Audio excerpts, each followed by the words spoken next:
আসসালামু আলাইকুম আপুর ভাইয়েরা সকলটি কেমন আছেন? আলহামদুলিল্লাহ মুই আপনাকে বরিশালের রাফা ভালো আছি। ঈদ মুবারক, সবাই ঈদ মুবারক, ঈদ মুবারক। তো ঈদের দিন বেন্নিকালে উঠতে আপনাকে ভাইয়ের মুই একবারে বেন্নিকালে উঠছি। উঠতে দেখা যায় এই যে বাইরে ঠান্ডা ঠান্ডা একটু বইয়ে রয়েছি। তো যারা আমার চ্যানেলটা নতুন দেন হ্যাঁ আমার চ্যানেলটা সাবস্ক্রাইব করবেন, আর দেখার শুরুতে একটা লাইক দেবেন, আর পাশে থাকা বেল বাটনটা চেপে দেবেন। ফুল ভিডিওটা দেখে এবার কমেন্ট করে জানাইবেন যে ভিডিওটা কেমন লাগছে। তো সকাল সকাল ঠান্ডা ঠান্ডা দেখা যায় পরিবেশ, আর গ্রামে তো সকালবেলা দেখা যায় ঠান্ডা ঠান্ডা পরিবেশে কিন্তু ভালোই লাগে। তো আপনারা কিন্তু ফুল ভিডিও লগে থাকেন আর দেখতে থাকেন।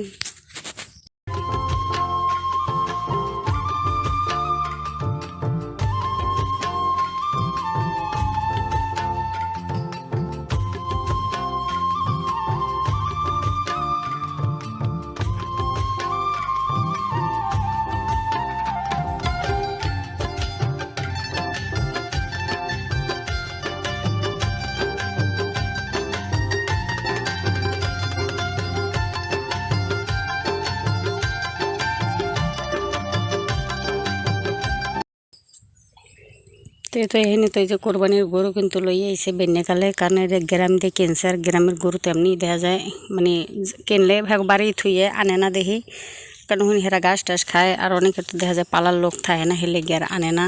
তো মগতাও দেখা যায় আনছিল না, কিনছে এক সপ্তাহ আগে। পরে দেখা যায় সেইবারই থুয়ে আজকে বেন্যাকালে এই যে আনছে আনি সেইবার দেখা যায় না ওইটাই গোসল করে, মানে কয় না যে মানুষে যেমন মরার পর দেখা যায় গোসল করায়, আর গরু হাগু কিন্তু মানে মারার আগেই দেখা যায় গোসল করায়। তো একটা দেখা যায় নিয়মই। তো এরা দেখা যায় গোসল টোসল করে রান্নে রাখিয়ে মোর ভাই আপনাকে ভাই এটাই হারা সবাই এখন নামাজে যাবে, নামাজ টামাজ পরে আইয়ে সেই পর দেখা যায় জব দেবে। তো মোর ভাই পুতে আর মুই বই এহিন বই দেখি। আর গরুরা কিন্তু দেখে সবাই মাশাল্লাহ কইবেন কোরবানির গরু। তো আল্লাহ জানে সবাই দেখা যায় সবার কোরবানি যেন আল্লাহ কবুল হরে, কারণ সবাই কিন্তু আশা করে এইবার দেখা যায় কোরবানিটা দেয়। তা গরুটা তো দেখা যায় হয়তো এতক্ষণে বুঝতেই হেলাইছে যে ওরে কোরবানি দেওয়া হইবে। তারপরে নামাজ টামাজ পড়ে সবাই এই যে আইসে আর এই যে জবাই দেবে হেনে বইয়ে। তা মুই তো আর জবাইটা পুরোপুরি দেখামো না, কারণ এটা তো আর ইউটিউবে দেখাইনি কোনোই নাই, কারণ রক্ত দেখান যায় না। তো মুই এবার এই যে ঘরের মধ্যে খাড়াই খেয়ে এবার একটু ভিডিও হরলাম। আবার ওই যে মাইয়েরা সামনে বাইরে ওরা সবাই দেখা যায় খাড়াই দেখে।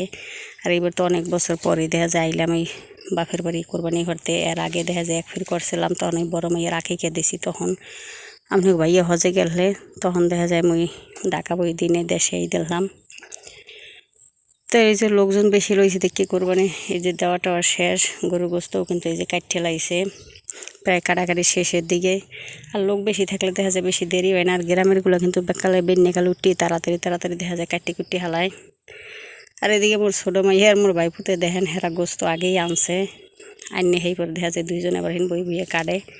এরাই দিয়ে বলে বন বাতরা হিন্দে খাইবে, মানে পিকনিক খাইবে। তা কয় যে আন্টি মুই দেখা যায় কাটি আর তুমি এটা একটু ভিডিও হরো, তাহলে মুই আবার অগ একটু ভিডিও ভরে দিলাম। আর এদিকে তো মগো ডাকার নিয়ম, কোরবানিতে দেখা যায় খিচুড়ি খাওয়া আর গোস্ত খাওয়া। তাই দেশে এরা তো দেখা যায় ওই গোস্ত মানে খায়, কিন্তু খিচুড়ি খায় না, হয়তো ভাতটা তো যে কলজে টলজে ভুনো টুনো হরে হেয়ে খায়। তো মুই এবার যে খিচুড়ি লেগে নিজের ডালটি ভিজিয়ে রাখছি, আর ওই যে চাউল টাউল সব রেডি করছি। আর এই যে কলজা আগে ওই যে কলজে দিয়েছে, আর ওই যে গোস্ত কিছু গোস্ত মিলাইয়ে সেই পর দেখা যায় রাঁধছি। তো বেন্যাকাল মানে ওই 12টার 1টার দিকে খাওয়ানো হয়েছে যে খিচুড়ি আর গোস্ত। আর এনে কিছু গোস্ত টোস্ত আনিয়ে ওই যে ঘরে রাখছে, মানে যে কাটা হয়েছে আর আনিয়ে নিয়ে যে ঘরে রাখতে লাগছে। তো মোর খিচুড়িটাও কিন্তু এই যে হয়ে গেছে, আমার ওই যে খিচুড়িটা খামো। আর ওপাশে হয়তো গোস্ত কাটাকাটি শেষ করে মাংসের ওই যে বিলাইবে, আর বাকিগুলো যে ঘরে আনিয়ে থইবে। তো মুই এবার কই যে তাহলে হেলা খাইতে এলোই সেই পরে আবার ঘরে গোস্ত সব আনার পরে আবার বাকবক করে দেখা যায় ফ্রিজে থোয়া আর এক ঝামেলা। তো এই পরে যে গোস্ত মোস্ত সব বাকবক করে থুয়ে টুয়ে সেই পরে দেখা যায় দুপুরে খাইতে একটু হইলাম রেস্ট নিয়েছে। আর এইটা হচ্ছে বিয়ালে মানে রাইতের মাগরিবের পর রাইতের খাওন। তো দুপুরে তো ওই যে খিচুড়ি আর গোস্ত টোস্ত খাইছে রাঁধছিলাম, আর এখানে যে বিরিয়ানি রাঁধছি রাইতে। তো ওই যে গোস্ত দিয়ে বিরিয়ানি দিয়ে মানে বিরিয়ানি রাঁধছি। তো খাইবি গুরু এরা সবাই, তো মোর আজকে রাইতের খাওয়ানটাই কিন্তু যে বিরিয়ানি খামো। আর বাপের বাড়ির আনন্দ তো সবাই কেন যে শ্বশুরবাড়িও আনন্দ হয়, তারপর দেখা যায় বাপের বাড়িটা কিন্তু আলাদাই হয়। তো এই যে মোর ভাই পুতে মাই এটাই আপনার বাড়িতে মোরা সবাই বইছি, কারণ মোর বোনের এখন থেকে সব আয় নাই, আর বাইরে অনেকেই আই থেরে নেয়, হ্যাঁ অনেকের ছুটি হয় না হিলিকে আই থেরে নেয়, আবার অনেকের গুড়াগাড়ার পরীক্ষার কারণে আই থেরে নেয়, সামনে পরীক্ষা, তো এই লিগে আবার বেশি লোকজন নাই। আর বোনেরা যারা আছে হেরা আবার আইবে, হ্যাগো বাড়িও তো কোরবানি দিতেছে, সবাই ব্যস্ত, মোরা রাইতের খাওয়ানটা খামু।